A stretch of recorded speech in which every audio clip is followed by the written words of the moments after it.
Howdy folks, you're watching Deuce and Guns, and today I have a treat for you guys. It is a batch of antique ammo. This is original 1906 30-06 ammo. Now, I don't know for a fact that it was actually manufactured in 1906, but it is very ancient. It's pre-1930 almost definitely.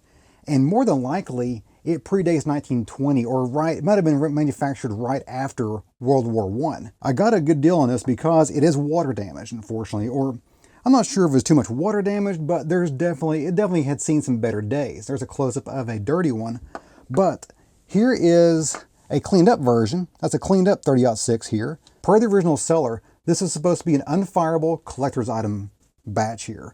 So I'm gonna take a few apart and take a look at it, take a look at the powder, see what kind of primer we got going on here, and take a look at the bullet weight and the construction overall, and see how they made this, see exactly how this was put together. Because we have the history books, you can look up the actual formula of how this was put together, but real life trumps a book every day of the week. And if I'm satisfied with what I see, I might clean up a few and go to the range with my World War I rifle here. This is a Remington-made M1917, a Enfield M1917, chambered in 30-06, this exact cartridge.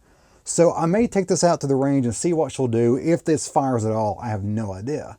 But it would be nice to go ahead and put some original ammo in my original rifle here, because the M1917, that is what won World War I, not the 06 Springfield. The 06 Springfield was a drop in a bucket compared to how many of the M1917s were on the front line. There's the bullet, there's the actual projectile. Okay, I got my magnet here, so we will see if the bullet, no, the bullet is not magnetic. So it is not steel core or steel jacketed or anything. So it's got a lead core on it. And you can see it's starting to get that white powdery residue from lead that's been sitting around way too long and got a little moisture in it. And I'm assuming the jacket is either a brass or a copper jacket. It's a stick powder. Check that out. That's a lot of powder. 42.88. There we go, got it zeroed out. And the bullet weighs 149.92 grains. It's supposed to be 150 grains. 1/10 off is pretty dang close. Now I've got one more test to go before I even contemplate putting this ammo through my rifle. And that is a powder burn test. See if it actually burns, see if it actually lights and burns normally, or if it sputters and does weird stuff.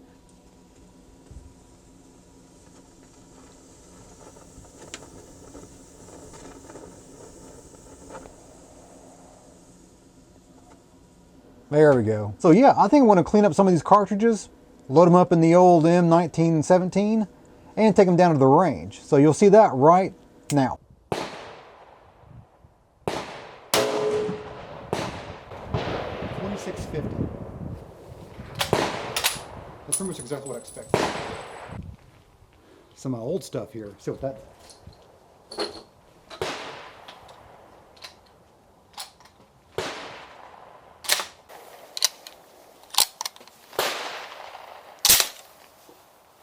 Find out.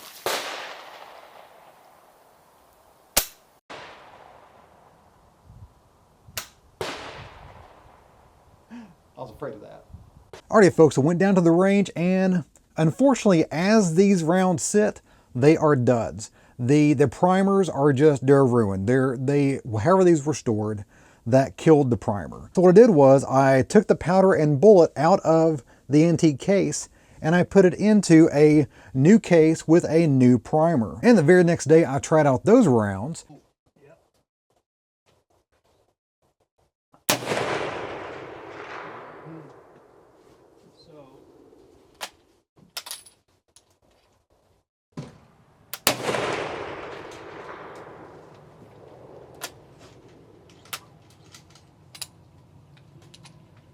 And they were not that good. They fired. The first one fired at about 1,800, I've got it written down here, 1,831 feet per second. And that's about 500 or 600 feet per second lower than it should be from the factory. So, of course, I tried the second one, and not only did I get a slight hang fire, a little bit delayed action there, but it was also even slower. What was it, 1677, so 1,677 feet per second. That's almost 800 to 1,000 feet per second lower than it should be. So the powder is not at its prime, unfortunately. However these were stored, not only did it affect the primer, but it affected the powder as well. And now what about figuring out the manufacture date of these rounds? Well, unfortunately, I cannot narrow it down too narrow, but I do have an idea. Number one is that the reason why I'm having a problem is that this is not a military-made cartridge, or it's not a cartridge made for the military. It was made for the commercial market. And how I know that is because everything made for the military has a year, well, if it's early 30-06, it would have both a month and year date stamped in the head stamp. A later cartridge, still made for the military, it will at least have a year stamped in there. This has nothing. So this means this is made for the commercial market, not for the military.